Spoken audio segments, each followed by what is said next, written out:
2025년 1월 워싱턴에서 한 통의 문서가 도착했다. 한국 3,500억 달러 분담. 그 순간 나는 알았다. 이건 단순한 협상이 아니라는 걸. 텍사스 주청장은 삼성을 붙잡기 위해 교육 예산을 깎을 고민까지 하고 있었다. 반면 평택에서는 밤마다 크레인이 돌아가며 미국 공장 2개보다 큰 규모의 반도체 라인을 세우고 있었다. 헝가리는 100년 무상임대로 현대차를 모셨고 젊은이들은 한국어를 배우며 서울행을 꿈꿨다. 그리고 경주. 전 세계가 지켜보는 APEC 무대에서 한국은 선택했다. 돈을 안 낸 게 아니었다. 다만 그 돈의 이름을 바꿨다. 조공이 아니라 공동투자로. 을이 아니라 파트너로. 총 한 발 쏘지 않고도 문장 하나로 판을 바꾼 나라. 당신이 일군 그 나라 대한민국의 이야기가 지금부터 시작된다. 2025년 1월 27일 월요일 아침 워싱턴. 나는 커피를 내려놓고 모니터를 켰다. 밤새 도착한 백악관 브리핑 문서가 화면을 가득 채웠다. 제목부터 심상치 않았다. H1B 비자 수수료 100배 인상. 그 아래 별첨 파일이 하나 더 있었다. 우방국 추가 분담금 옵션 한국 3,500억 달러 제한. 나는 에밀리 박. 38살. 워싱턴의 작은 싱크탱크에서 한미 경제 분석을 담당하고 있다. 한국계 미국인이라는 정체성은 내일의 양날의 검이었다. 한국을 더 잘 이해한다는 장점도 있지만 가끔은 양쪽 어디에도 속하지 못하는 느낌도 들었다. 동료 마크가 커피를 들고 지나가며 물었다. 또 트럼프가 뭔가 터뜨렸나 보지. 어차피 선거용 쇼일 거야. 나는 고개를 끄덕였지만 손가락은 이미 숫자들을 따라 움직이고 있었다. H1B와 한국 분담금. 왜 같은 폴더에 묶여 있을까? 우연일까 아니면 연결고리가 있을까? 노트를 펼쳤다. 머스크 H1B, 실리콘밸리 인재 의존도, 한국 외환 보유액 4,162억 달러. 단어들이 빠르게 쌓였다. 벽에는 아직도 90년대식 세계 지도가 걸려 있었다. 미국이 중앙에 크게 박힌 종이 지도. 나는 그 지도를 올려다보며 조용히 물었다. 정말 아직도 이 지도가 맞는 걸까? 상사에게서 메일이 왔다. 보도자료용 첫 코멘트, 오늘 오후까지. 나는 자동으로 키보드를 두드리기 시작했다. 동맹, 기여, 안보. 익숙한 단어들이었다. 그런데 오늘따라 그 단어들이 너무 낡아 보였다. 스크린샷 버튼을 눌렀다. 이 자료는 단순 브리핑이 아니었다. 나는 장기 프로젝트라는 폴더를 새로 만들고 파일을 저장했다. 뭔가 시작되고 있었다. 같은 날 오후 3시, 워싱턴 시내 작은 세미나룸. H1B와 미국의 미래 경쟁력이라는 제목의 비공개 라운드 테이블이 열렸다. 나는 취재자 겸 패널로 초대받았다. 벽면 스크린에는 실리콘밸리 주요 CEO들의 얼굴이 차례로 떴다. 일론 머스크, 순다르 피차이, 사티아 나델라. 그들의 공통점이 화면 아래 자막으로 나타났다. 첫 비자 H1B. 딘 밀러 박사가 단상에 올랐다. 60대 중반의 경제학자. 그는 늘 데이터로 말하는 사람이었다. 우리는 늘 말합니다. 한국 같은 나라가 미국 덕을 봤다고. 그가 잠시 멈췄다. 청중이 조용해졌다. 그런데 진짜 빚진 쪽은 누구일까요? 다음 슬라이드에는 일론 머스크의 인터뷰가 떴다. H1B가 없었다면 테슬라도 스페이스X도 없었다. 멜라니아 트럼프의 과거 H1B 이력까지 보여졌다. 루만이 묘하게 조용해졌다. 한국인 H1B 첨단 기술 비중 80% 이상. 나는 노트에 크게 한 줄을 적었다. 동맹은 은혜냐 상호투자냐? 딘 박사가 마지막 문장을 던졌다. 문제는 돈이 아니라 관계를 어떤 언어로 보느냐입니다. 세미나가 끝나고 나는 딘 박사에게 다가갔다. 장기 인터뷰 시리즈를 해도 될까요? 이 주제를 더 깊이 파고 싶습니다. 그는 잠시 나를 바라보더니 고개를 끄덕였다. 좋습니다. 다만 한 가지 조언하죠. 사실을 쓰세요. 동맹은 진실 위에서만 지속됩니다. 나는 그 문장을 가슴에 새겼다. 남부에서 2025년 2월 3일 텍사스 테일러. 나는 첫 현장 취재를 위해 텍사스로 날아왔다. 공항을 나서자 거대한 삼성 로고가 보였다. 일자리 2만 개 창출 포스터가 곳곳에 붙어 있었다. 텍사스 주청 마크 톰슨 청장은 복도에서 나를 맞았다. 에밀리 씨 환영합니다. 우리는 삼성 없이는 미래가 없습니다. 그의 목소리는 진지했다. 하지만 카메라가 켜지자 그는 말을 바꿨다. 물론 한미 경제 협력의 상징이죠. 함께 성장하는 모델입니다. 회의실 화이트보드에는 메모가 남아 있었다. 추가 인센티브 2억 5천만 달러, 교육 예산 전용 가능. 조지아 애틀랜타에서도 비슷한 풍경이 펼쳐졌다. 브라이언 켈러 주청 차관은 현대차와 SK 배터리 공장을 가리키며 말했다. 솔직히 말하면 이들이 떠나면 우리 재선도, 우리 경제도 끝입니다. 나는 노트에 적었다. 워싱턴의 언어대 현장의 언어. 밤, 모텔방에서 나는 한국기획재정부 브리핑을 온라인으로 시청했다. 화면 속 한국 관료는 차분하게 말했다. 관세 손실 대장기 기술 투자. 우리는 계산을 끝냈습니다. 그 순간 깨달았다. 한국은 이미 다음 수를 준비하고 있었다. 미국이 한국을 시험한다고 생각했는데 사실은 반대일지도 모른다. 나는 상사에게 메일을 보냈다. 평택과 경주 출장을 요청합니다. 2025년 2월 10일 밤 평택 반도체 클러스터. 김포공항에서 평택까지 택시로 1시간. 나는 공사 현장 전망대에 섰다. 축구장 수십 개를 합친 규모의 공사장이 내려다 보였다.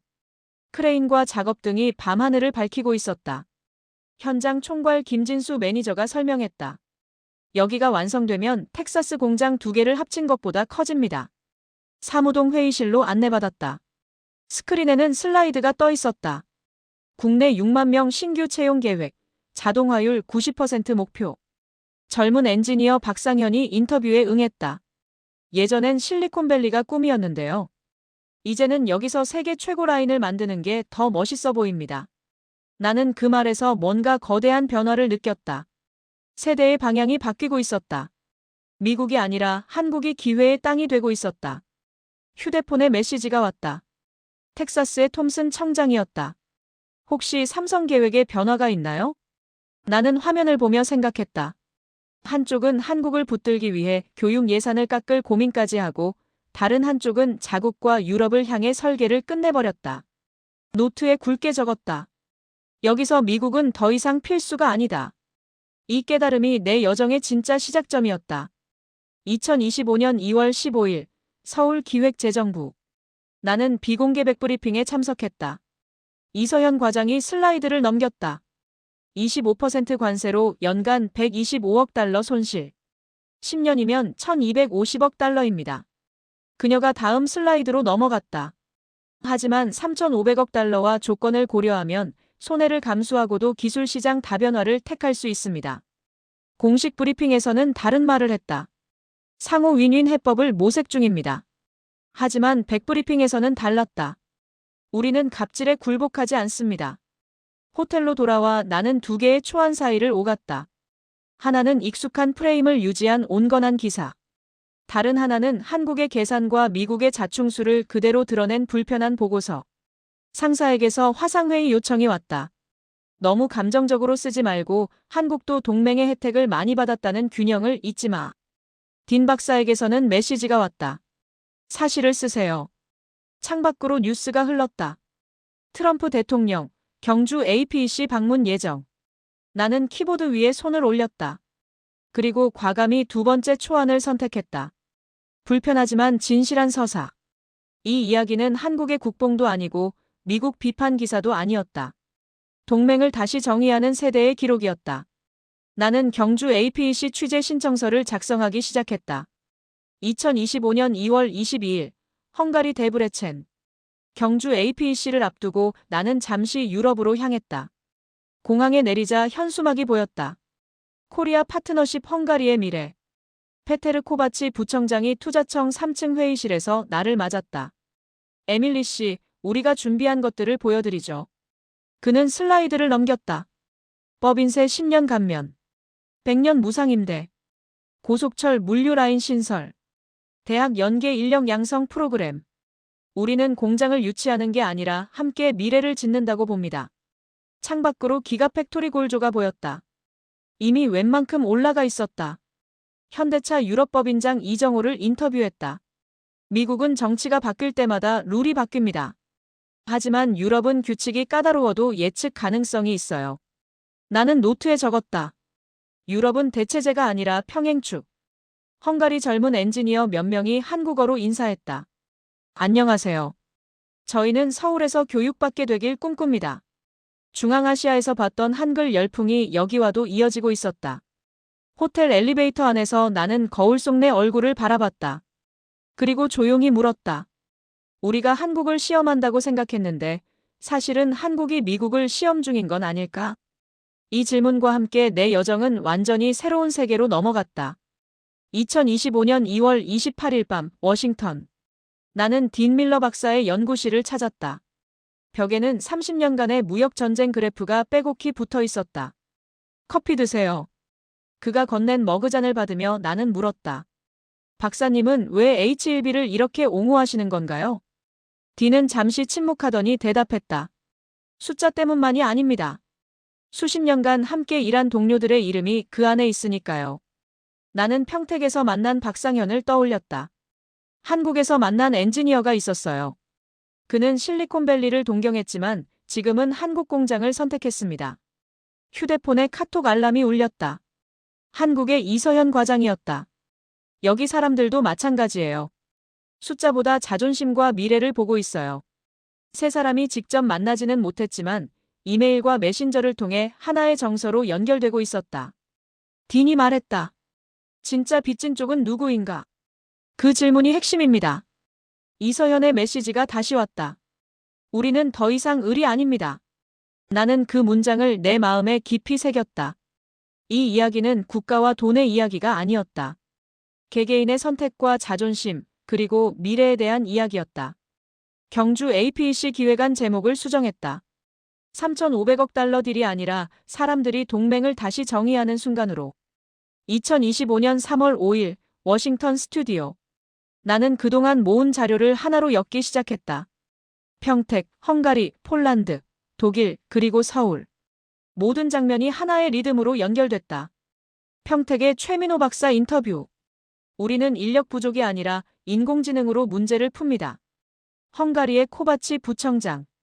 비자 수수료를 100배 올리는 대신 우리는 인재에게 장학금을 100배 늘리는 쪽을 택했습니다. 딘 박사는 H1B 출신 CEO들의 사진을 한 화면에 배열했다. 미국이 쫓아내려는 건 사실 그동안의 성공을 만든 사람들입니다. 한국 온라인 커뮤니티 댓글도 캡처했다. 차라리 관세 내고 기술 키우자. 편집용 타임라인을 보며 나는 깨달았다.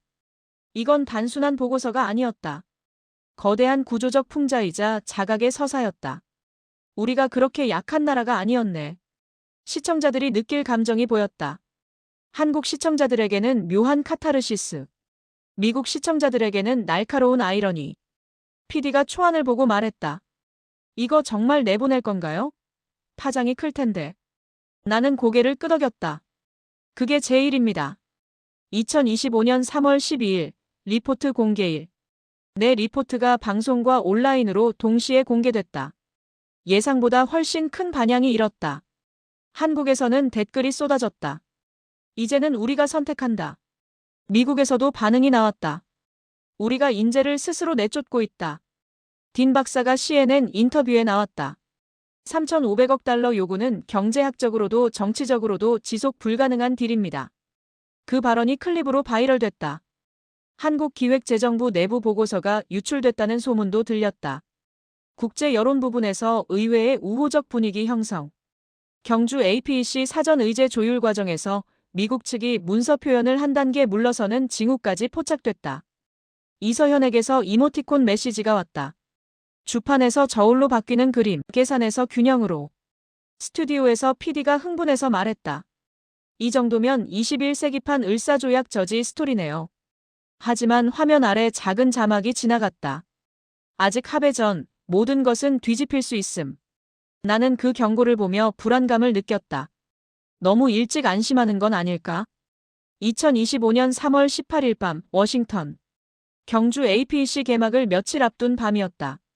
워싱턴 정가에 새로운 문건이 돌기 시작했다. 리차드 하드슨 상원 의원이 작성한 한국의 배은망덕 사례 보고서. 그 안에는 과장된 숫자들이 가득했다. 미군 철수 시 비용, 관세 인하에 따른 미국 손실. 동시에 미국 보수 매체에서 속보가 나왔다. 한국, 사실상 미국 제안 수용. 익명 고위 관계자 발이었다. 서울에서도 긴장이 돌았다. 국내 언론이 출처 확인 없이 속보를 받아쓰기 시작했다. 포털 실시간 검색어에 결국 또 당했다는 문장이 올라왔다. 나는 새벽에 휴대폰 알람에 깨어 기사들을 확인했다. 머리를 감싸쥐었다. 딘 박사가 급히 전화를 걸어왔다. 이건 협상용 여론전입니다. 아직 끝난 게 아니에요. 하지만 화면에 보이는 한국 네티즌들의 분노는 현실이었다. 이서현에게서 짧은 메시지가 왔다.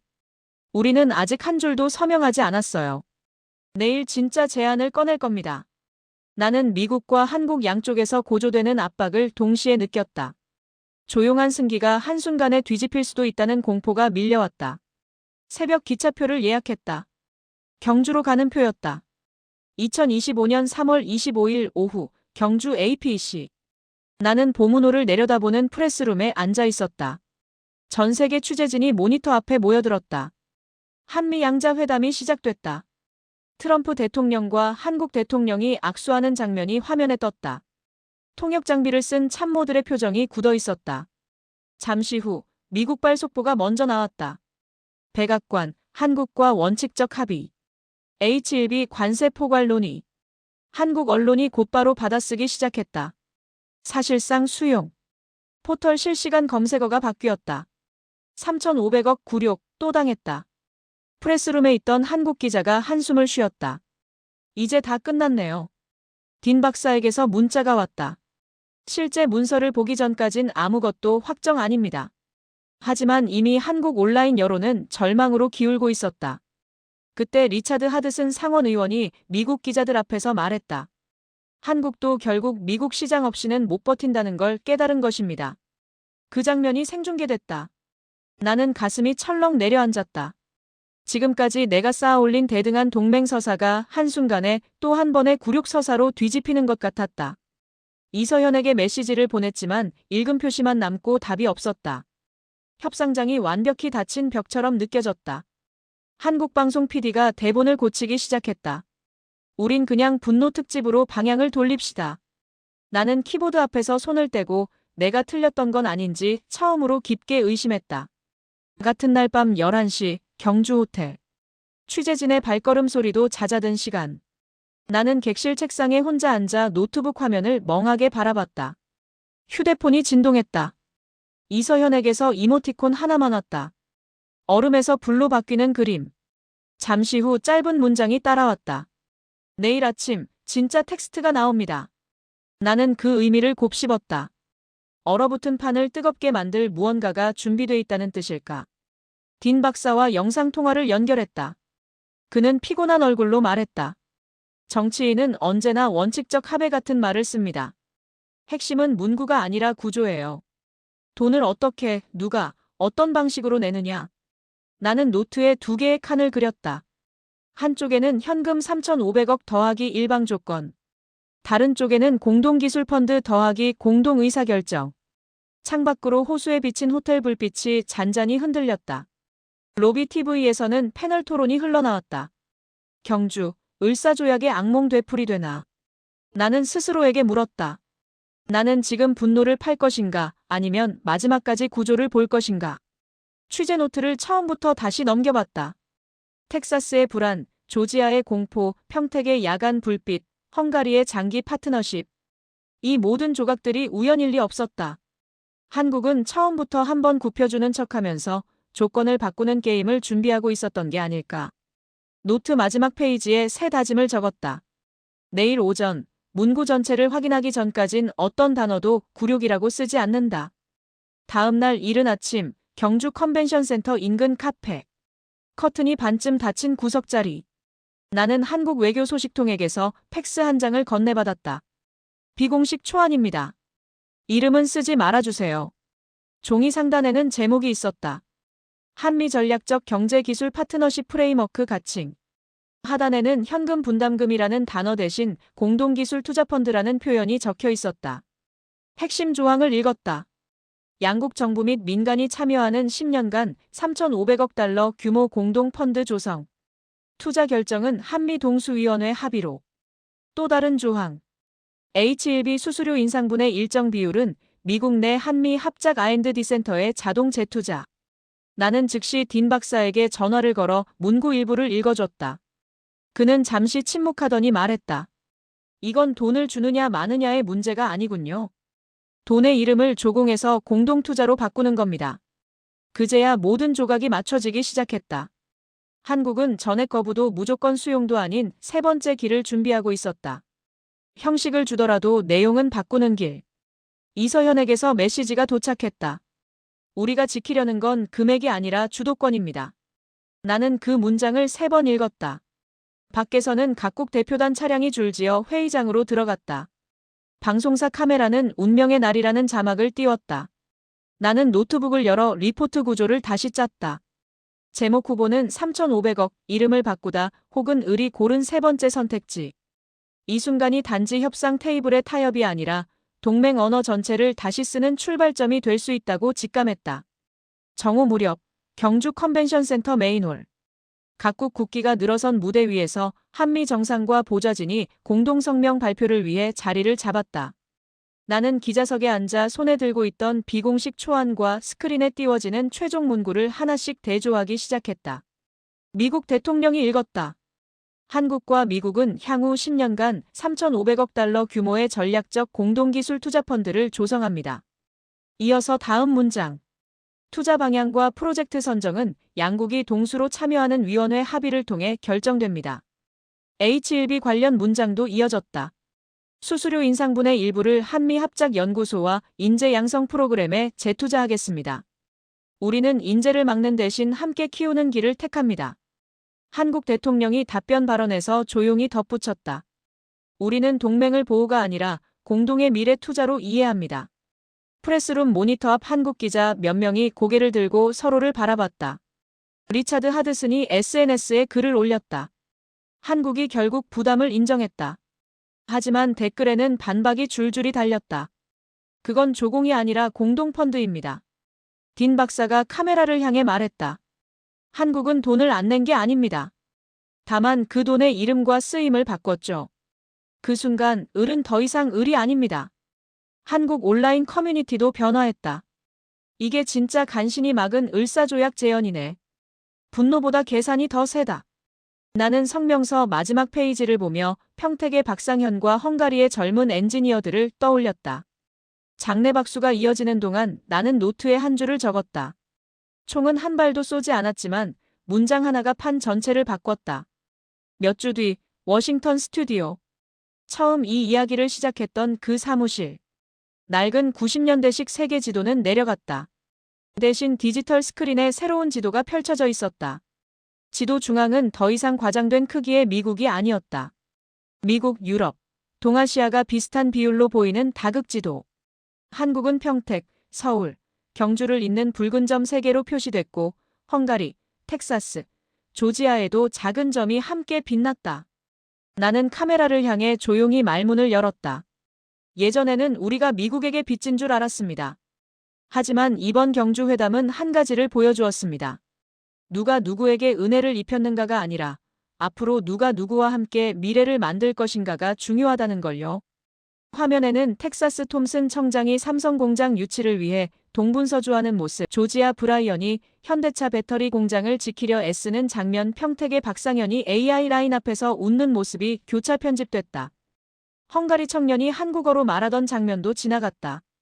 서울에서 만나고 싶습니다. 경주에서 피켓을 들었던 한국 청년들의 모습도 슬로우 모션으로 흘렀다. 갑질은 끝났다. 동맹은 파트너다. 나는 마지막 문장을 남겼다. 우리가 본 것은 돈을 더 내느냐 덜 내느냐의 문제가 아니라 돈의 이름을 바꾸고 동맹의 언어를 바꾸는 나라의 이야기였습니다. 총 한 발 쏘지 않고도 문장 하나로 시대를 바꾼 그 나라의 이름은 대한민국이었습니다.